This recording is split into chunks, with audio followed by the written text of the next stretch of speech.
सवालात, हालत हाजरा पर तबसरों, तज्जियों, खबरों पर मुहित प्रोग्राम न्यूज लाइन रिदा सैफी के साथ।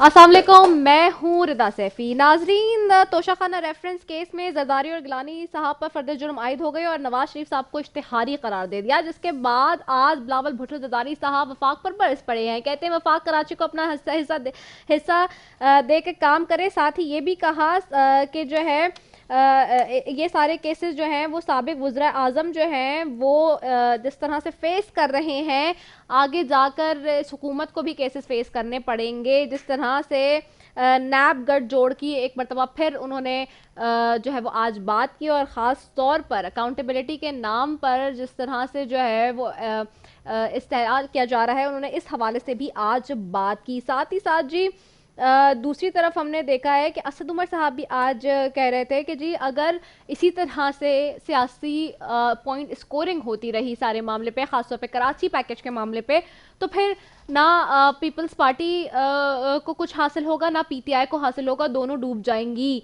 और ये बात काफ़ी हद तक सही भी है, क्योंकि अब आवाम भी तंग आ चुके हैं, काम काज हो नहीं रहा, चीज़ें ऐसी की ऐसी ही हैं।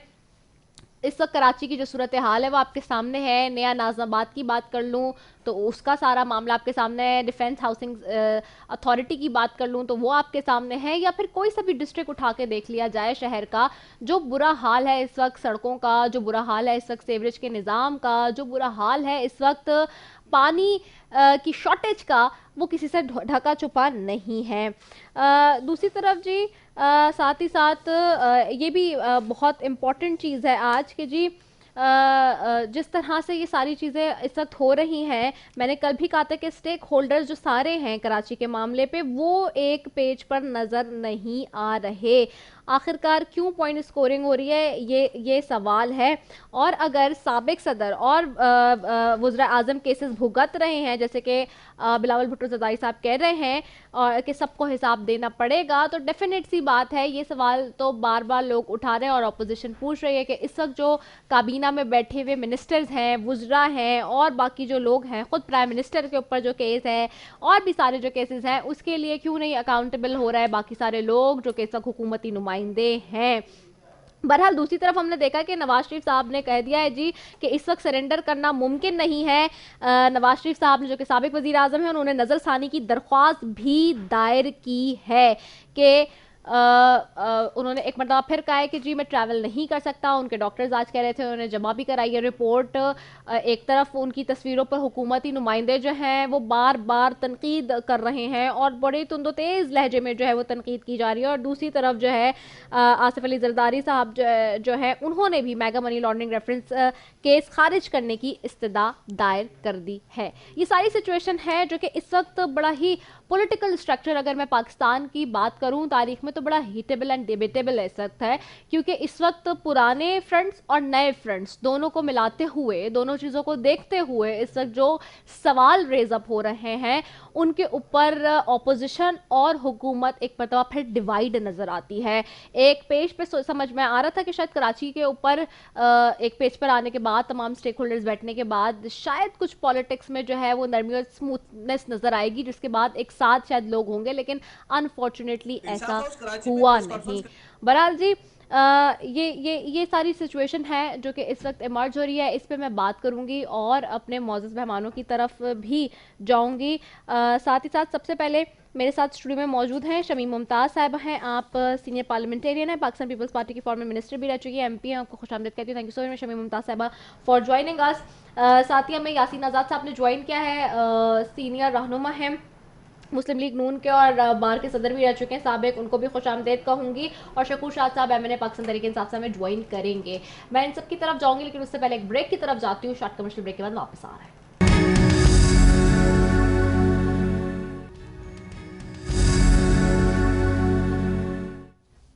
वेलकम बैक नाज़रीन। और मैं अपने मौजूद मेहमानों की तरफ जाऊंगी और ये डेफिनेट सी आज जो सिचुएशन इस वक्त इमर्ज हुई है उसके ऊपर बात करूंगी ख़ास तौर पे।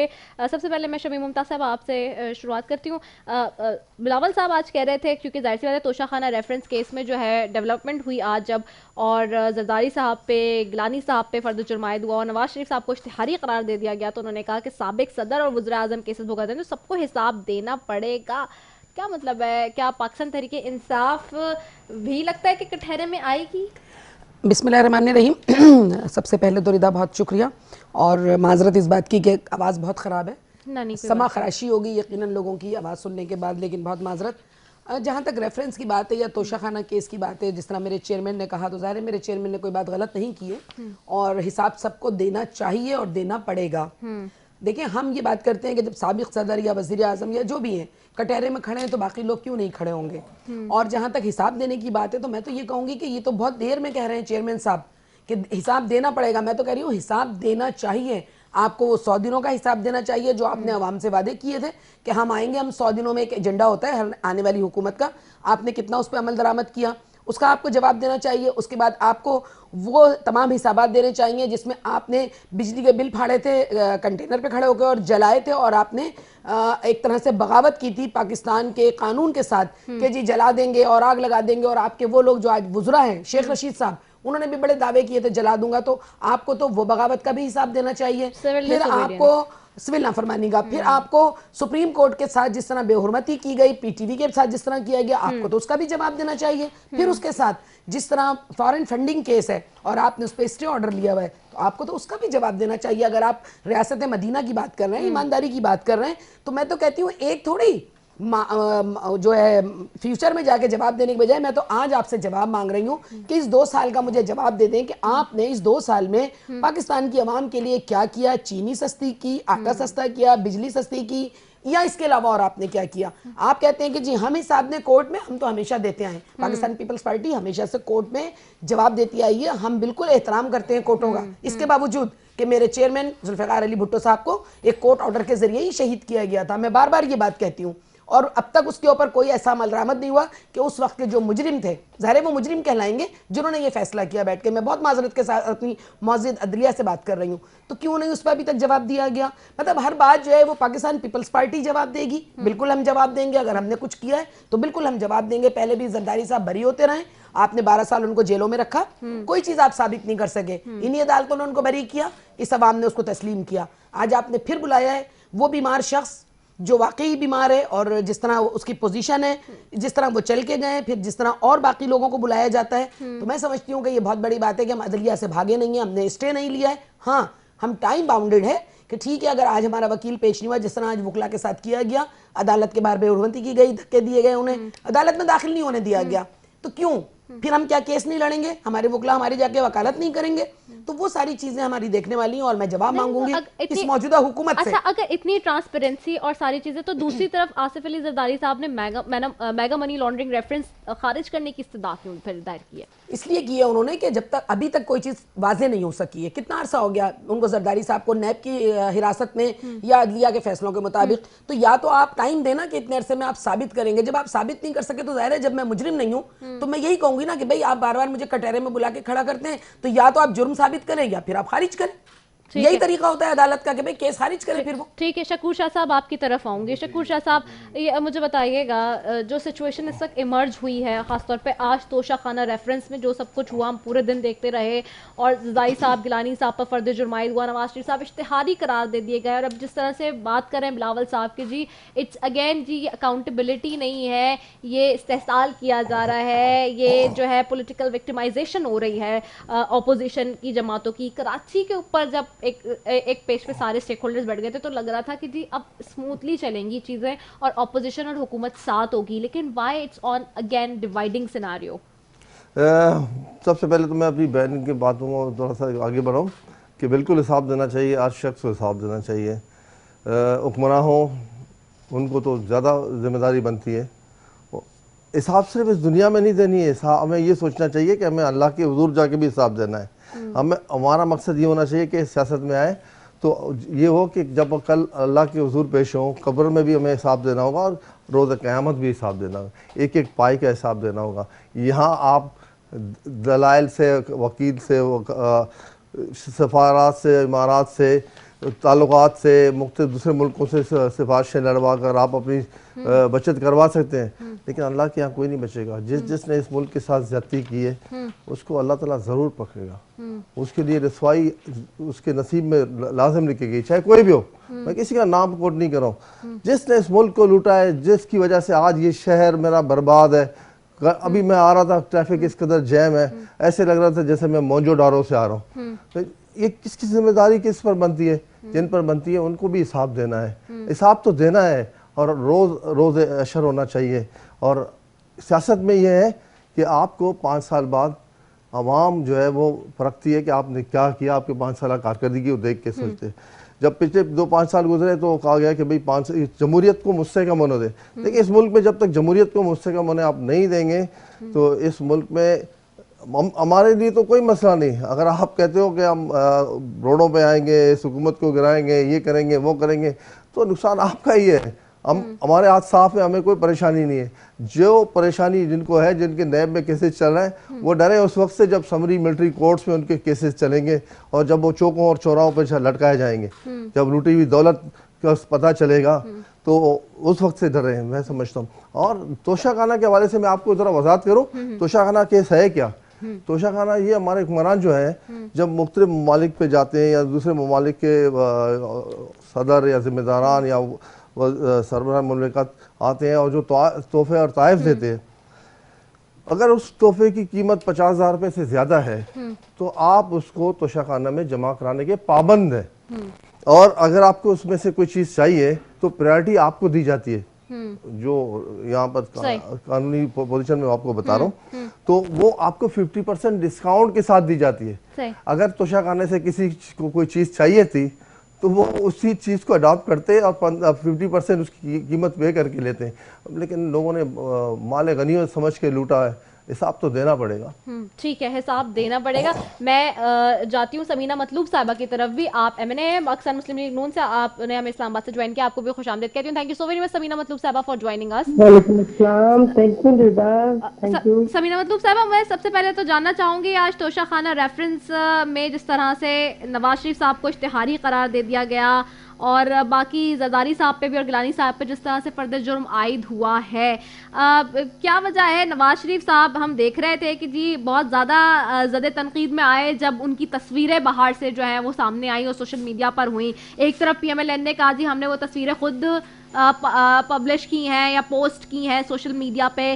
फिर अब जो है वो नवाज शरीफ साहब जिस तरह की बात कर रहे हैं कि जी ख़ास तौर पे इस हवाले से कि जी उन्होंने जो है अब इसी हवाले से उन्होंने जिस तरह की अपनी दरख्वास्त दी है कि वो नहीं आ सकते, ट्रैवल नहीं कर सकते और पेश नहीं हो सकते सारे मामले में। तो ये जो सिचुएशन इमर्ज हुई है, आखिरकार क्या वजह है? एक तरफ आप लोग इस तरह की बात कर रहे थे और अब एक तरफ जब इश्तिहारी करार दे दिया गया है तो इस्तदा की जा रही है। बिस्मिल्लाहिर्रहमानिर्रहीम। सबसे पहले तो अभी मियां साहब की जो सेहत है वो पूरी तरह से बहाल नहीं हुई, और बाकी ये जो इनका शोर शराबा, इनको जो नवाज शरीफ फोबिया और ये जो सारी एक तकलीफ है ना, वो अपनी जगह पर कायम रहनी ही है। और हम चाहते हैं जब तक हमारा कायद सेहतमंद नहीं होता वो वापस ना आए। सबसे पहले तो जिंदगी की कीमत है, हम जवाब देंगे। जब हम 100 दफा भी बुलाया है अदालत ने तो 100 दफा एक वजीर आजम हम मुल्क का 3 दफा रहने वाला जब पेश हो सकता है वो बाकी चीजें भी पेश करेगा। लेकिन कोरोना की वजह से जो उनका एक्चुअल प्रोसीजर होना था, अल्हम्दुलिल्लाह जो उन्हें प्लेटलेट का प्रॉब्लम था वो काफी हद तक बेहतरीन है, लेकिन जो उनका ऑपरेट होना था वो कोरोना की वजह से डिले हुआ। और वो जब तक ऑपरेट नहीं होता वो कैसे आ सकते हैं? हम उनको दोबारा मौत के मुंह में इन लोगों के हाथों में कैसे दे सकते हैं कि वो दोबारा अपनी सेहत की बर्बादी को, उनकी सेहत की बर्बादी को हम देखें? हम नहीं देख सकते।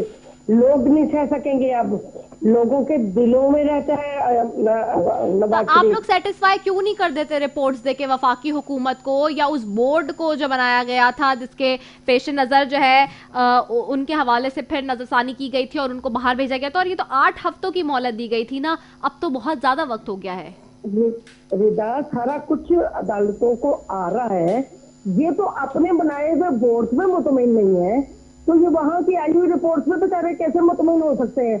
ये तो अपने बोर्ड को और अपने डॉक्टर को तनकीद का निशाना बना रहे हैं। ये तो इनको तो सिर्फ एक इशारा मिलने की देर है। तो ये तो अभी भी तो कोर्ट ही कह रही है ना, अभी भी तो इश्तिहारी करार दिया जो है वो तोशाखाना रेफरेंस में कोर्ट ने दिया है ना, और दूसरी तरफ जो नजरसानी की दरख्वास्त दायर की आपने सरेंडर करना मुमकिन नहीं है, ये भी तो आपने कोर्ट में ही जमा कराई है ना, ये तो हुकूमत तो नहीं कह रही। रिपोर्ट्स जो है, मेरी बात सुने, हमारी रिपोर्ट जो है वो इधर आ रही है, आती रही है, कोर्ट को हम पेश करते रहे, पंजाब गवर्नमेंट को पेश करते रहे, ये अलग बात है। ये उनसे सेटिस्फाइड नहीं होते रहे, ये तो अपने ही बोर्ड के, अपने ही डॉक्टर की स्टेटमेंट से भी अनसेटिस्फाइड है। अच्छा। ये उन्हें बातें कर रहे हैं, उन्हें नहीं छोड़ रहे। बाकी अल्लाह बेहतरी करेगा, उनके तो सर्जरी होने, उन्होंने वापस आना है, अपने लोगों में आना है और इस मुल्क को सर्व करना है इंशाल्लाह। अच्छा ठीक है समीना मतलूब साहब एक मिनट, मैं जरा शकूर शाह साहब की तरफ चले जाऊं। शकूर शाह साहब, बयान हल्फी में जब वो जा रहे थे ये तय हुई थी बात कि हुकूमत जो है वो पहले उनकी सेहत का पता करेगी, लेकिन वो कह रहे हैं कि वफाकी हुकूमत ने कोई राब्ता नहीं किया, इस मुतालिक जरा कोशिश नहीं की। ये साबिक वजीर आजम नवाज शरीफ साहब ये गिला कर रहे हैं कि जी पूछा ही नहीं वफाकी हुकूमत ने, जबकि ये हल्फनामे में तय हुई थी सारी बात, तो फिर क्यों जो है नहीं पूछा गया। और जिस तरह से समीना मतलूब साहबा कह रही हैं, क्या ये दुरुस्त है? देखिए, आप भी यहीं पढ़ते हैं, हम सब यहाँ पढ़ते हैं, जब एक ऐसी सिचुएशन क्रिएट की गई थी, खुदा ना खासा ये समझा जा रहा था कि अभी खबर आएगी कि वो दुनिया छोड़ के चले, अल्लाह उनको लंबी जिंदगी दे, उनकी सेहत पे कोई सियासत नहीं करना चाहता, ना किसी के लिए कोई बददुआ निकलती है, लेकिन जैसे ही वो तैयारे में सवार होते हैं तो उनके प्लेट से बिल्कुल सीधे हो जाते हैं। सामने अंगूर पड़े हुए हैं, शुगर के मरीज हैं और फ्रूट रखे हुए हैं। ये वही नवाज शरीफ थे जिन्होंने जनरल ज़िया के दौर में अपनी सियासत शुरू की और फिर मुसलसल हुकूमतों में रहे। और बड़ी खुशकिस्मत है, अदालतें इन पर इतनी मेहरबान है कि छुट्टी वाले दिन भी इनके वो लिए अदालतें लगती हैं, जमानतें हो जाती हैं, और इतने खुश नसीब हैं कि वो केस में अगवा तैयारा केस में काफ़ी अरसे बाद आए, फिर भी उनको रिलीफ मिला, उस जहाँ सजा हुई थी, हालांकि उसके लिए एक टाइम पीरियड होता है, लेकिन ये बड़े खुश नसीब है। अब कोर्ट से अगर ये गिला कर रहे हैं तो मैं समझता हूँ ज्यादती कर रहे हैं। कोर्टों ने तो उनको बहुत ज्यादा रिलैक्स दिया, हालांकि ये वही लोग हैं जो सुप्रीम कोर्ट पर जो अटैक हुआ, जो हमला हुआ, उसमें भी आप सारे चेहरे टीवी चैनलों पर वादे नजर आते थे, ठीक है, सुप्रीम कोर्ट पर। और फिर पिछले दिनों जब नैब में बुलाया गया, जिस तरह नैब पर पत्थरबारी की गई, संगजनी की गई, संसार किया गया ताकि हमें आइंदा ना बुलाए, और खड़े होकर मरियम कह रही थी इतनी जरूरत थी तुम्हें, जब बुलाया तो पेश करो। तो अब ये तो बड़े लोग हैं भाई, वो कुरान है, ये समझते कि शहंशाह हैं, ये हर एहतसाब से बाला तरह है। इनको कहा जाए कि तुम्हें दोबारा वजीर आज़म बनाना है कि कल वापस पहुंच जाएंगे पाकिस्तान। अच्छा ठीक है समीना मतलूब साहब, ऐसी क्या बात है जो कह रहे हैं इस वक्त शकूर शाह साहब जो कह रहे हैं कि जी आप लोगों ने तो कोर्ट को भी नहीं बख्शा, आप लोगों ने तो नैब को भी नहीं बख्शा, जिस तरह से आपने नैब के साथ किया है।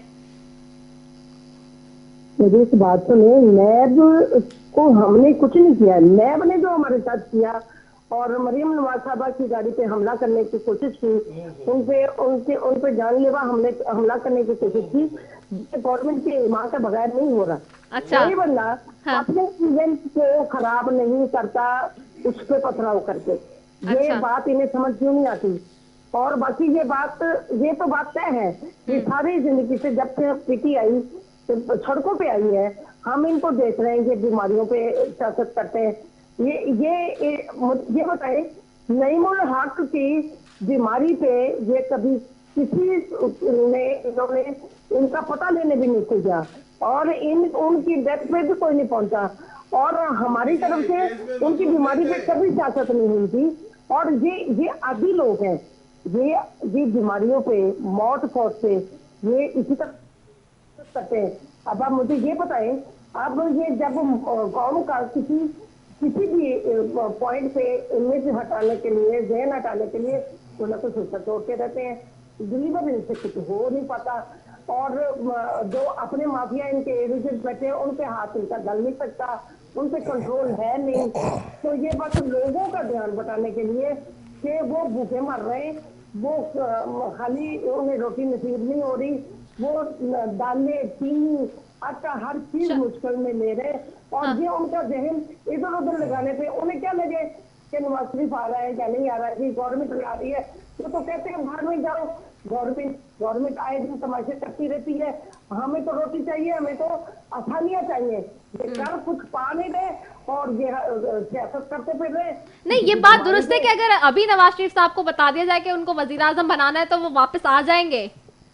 वो अपनी सेहत बेहतर किए बगैर नहीं आएंगे। अच्छा, ये उसने पर इल्जाम तराशी कर रही जिसके चपरासी से लेकर चेयरमैन तक इनका अपॉइंट किया हुआ है, और ये केसेस भी जो ना, हाँ। इनमें ज्यादातर केसेस इन्होंने एक दूसरे के खिलाफ बनाए। इसमें पीटीआई के केसेस तो अभी शुरू हुए हैं, अभी जब इंक्वायरी की गई, इतनी सी इंक्वायरी थी, माशाल्लाह इतने सारा सबूत जमा हो गया।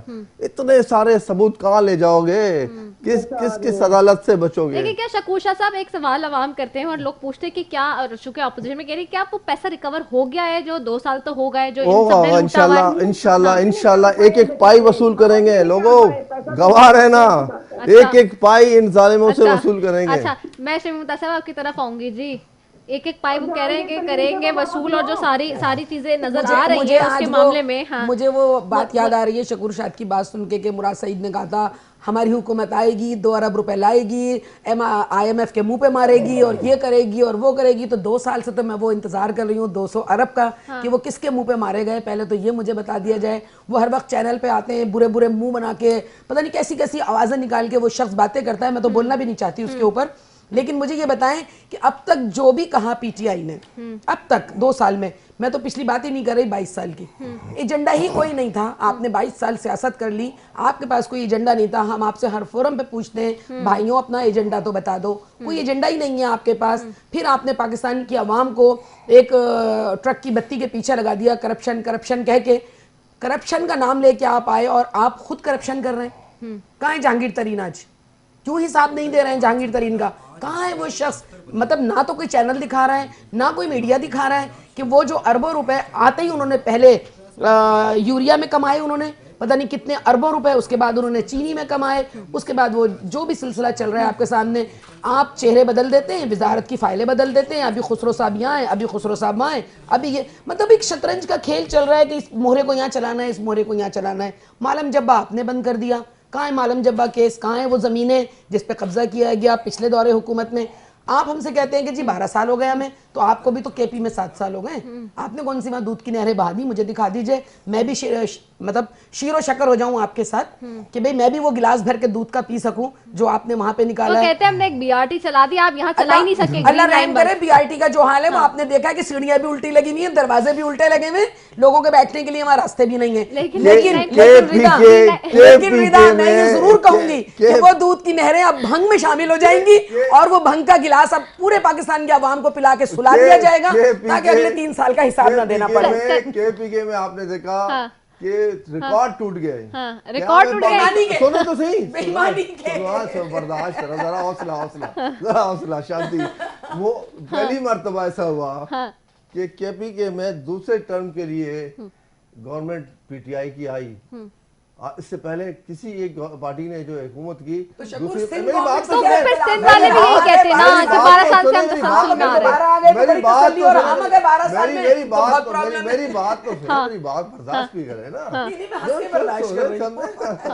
तो केपीके में डबल मैंडेट। अच्छा, डबल मैंडेट मिला। किस तरह मिला ये भी आपको पता है शकूर? मैं अपने कह रहा हूँ, अगर आपको शक है मैं अपने ऑफर कर रहा हूँ, आए मेरे हल्के को ओपन करें, फिर फॉरेंसिक कराएं, आपको पता चल जाएगा। अच्छा। मेरे हल्के का भी तो करवाओ, मेरे हल्के के पैसे की कमी नहीं है आपके पास, किसी बेनामी अकाउंट से ही पैसे दे दो तो मसला नहीं है, लेकिन चैलेंज है। ये पहली बार ये धांधली हुई है, पहली बार सिलेक्शन में बहुत बड़ी धांधली हुई कि धांधली नहीं हुई। अच्छा, चले ना, एक वन मैन वन वोट का जो कॉन्सेप्ट है जमहूरियत जिसके, उसमें एक आदमी ने एक वोट दिया। ये आज का लतीफा है। खुदा की कसम, ये RTA सिस्टम बैठ गया, ये आज हो का गया, सब लतीफा हो गया। हमने इससे पहले भी इलेक्शन देखे हैं। अच्छा हमने सर, इससे पहले की हाँ, तो ऐसा इलेक्शन नहीं बुक देखा लेके ना लोग- जिसमें बुक लेके लोग इतनी बैठते धांधली थे हुई और हो। डब्बे लगाते थे। 84,000 वोट हमारे दो कैंडिडेट्स ने पीपल्स पार्टी ने लास्ट टाइम ने लैरी के हल्के से, अब जबकि लैरी के हल्के 1.5 हो गया है। अब फारूक सत्तार की आधी कॉन्स्टिट्यूंसी भी इसमें आई है, और आपकी वोट कम क्यों हुए? ये इस बात का सबूत है ना, आपको पता है क्यों कम हुए? आप करें ना, आप जाए कोर्टों में वो फॉरेंसिक करवाएं। 6 बजे जिस तरह डब्बे बंद किए गए और लोगों को बंद करके बिठाया गया है, लेकिन कुदरत का वो देख लो। कानून है, ये फिंगर जो है मेरा दुनिया के किसी और शख्स से नहीं मिलता, ये कुदरत का कानून है। आप जाए फॉरेंसिक करवाएं, जहाँ जहाँ आपको शक है। अब मुझे बताएं, हमने 34 पीटीआई की गवर्नमेंट ने 34 हल्कों की कहा था ना, 4 हल्के कहा, आखिर में गए 4 हल्कों में आप लोग रिकाउंटिंग कराए। वो 4 हल्के खोलने के लिए भी कई साल लगे। अब जबकि हमारे खान साहब ने पहले दिन से कहा था कि आपको जहां जहां एतराज है उसका आप जिक्र करें, ये क्यों सामने नहीं लाया किसी हल्के को? ठीक है, किसी कॉन्स्टिट्यूएंसी का मैं पूछती हूँ समीना मतलूब साहब, आपकी तरफ आऊंगी। आज तो अब असद उमर साहब ने अग्री कर लिया, बात कह दी कि जी मान लेते कि कराची के लिए सिंध हुकूमत दे रही है 750 अरब रुपए, 1100 अरब का जो पैकेज अनाउंस हुआ है, क्योंकि जाहिर सी बात है जब 1100 अरब का पैकेज अनाउंस हुआ तो पूरा मीडिया सवाल कर रहा था कि 1100-1200 अरब का तो आपका पूरा बजट है, पूरा इस वक्त पूरे मुल्क का, इस वक्त जो आपने अनाउंस किया है इस नए फिस्कल ईयर में, तो ये हाउ इज इट पॉसिबल कि आप उसमें से सिर्फ 1100 अरब कराची के लिए रख दें? तो ये समझ नहीं आ रहा था, जिसमें से अब आज असद उमर साहब ने कहा, लेकिन असद उमर साहब ने एक बड़ा स्टेटमेंट भी दिया साथ ही। उन्होंने कहा कि अगर कराची पर सियासत ही रही तो पीपल्स पार्टी और पीटीआई दोनों को जूते पड़ेंगे। ये बात उन्होंने बिल्कुल कैटेगोरिकली स्ट्रेट फॉरवर्ड कही है। आपको क्या लगता है, आप वफाक में रहे हैं इस वक्त, जो है PMLN जाहिर सी बात है बड़ी जमात में से है पाकिस्तान की, आपको क्या लगता है कि क्या ये पॉसिबल था वाकई कि 1100 अरब जो अनाउंस किया वो डिलीवर हो सकता है, दे सकता है, या अब जो बात आ रही है 750 अरब की वो ठीक है? मैं आपको बताती हूँ, पूरे मुल्क का बजट जो है वो 700 अरब है। मुझे ये बताएं, सवाल तो सही मीडिया कर रहा है कि बाकी का ये कहाँ से आना है? ये सब कोशिश जाने करते हैं, ये सारे लोगों को मुतमईन करने की कोशिश करते हैं, ये कहाँ से पूरा करेंगे? 1100 अरब रुपया ये कहाँ से लाएंगे? अब इनकी आपस में जाएंगे, इसीलिए इतना देंगे, इतना देंगे, अगर इन्हें ऐसे तो नहीं मिलने लगा। और ये सब फ्रॉड करते हैं, ये लोगों को अब तक देखिए झूठ के ऊपर इन्होंने लोगों को बना के देने थे, नौकरियां देनी थी, जिसका झूठ नहीं था, सब फ्रॉड था। ये इसी तरह की उनकी आदत बन गई है। ये लोगों को झूठ बोलते जाते हैं, बेवकूफ बनाते जाते हैं, पीछे लगाते जाते हैं, आगे चलते जा रहे हैं। तो ये परमानेंट सियासत नहीं है उनकी, ये अपनी मदद की रही है। ये आप खुद लोगों की नजरों से गिर रहे हैं, ये आप चले आ रहे हैं। ये पूरा नहीं कर सकते 1100 अरब, ये कभी भी कराची को पूरा नहीं कर सकते। इन्होंने कराची की आवाम को बेवकूफ बनाया। हाँ हाँ हाँ हाँ, एक नुमाइंदा नहीं इनका, पिछली बार एक गलती से हमारे हकीम बलूच साहब चले गए थे। हकीम बलूच साहब को वजीर ममलिकत बनाया रेलवे का। एक शादी में मिले, मैंने कहा यार आप वजीर हो, लियारी के लोगों में बेरोजगारी नौजवानों में बहुत ज्यादा है, आप कुछ नौकरियां तो दो। तो कहने लगा मैं तो खुद पार्टी छोड़ने के चक्कर में हूँ। मैंने कहा क्यों? कहते हैं वजीर आजम नवाज शरीफ जो है पता नहीं पिछले 1.5-2 साल से मिला ही नहीं हमें।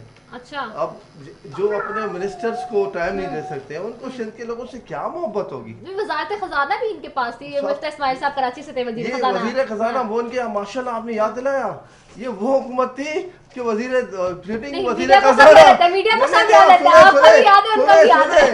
खजाना मुल्क छोड़कर फरार हो गया, मफरूर हो गया इनका वजीर खजाना।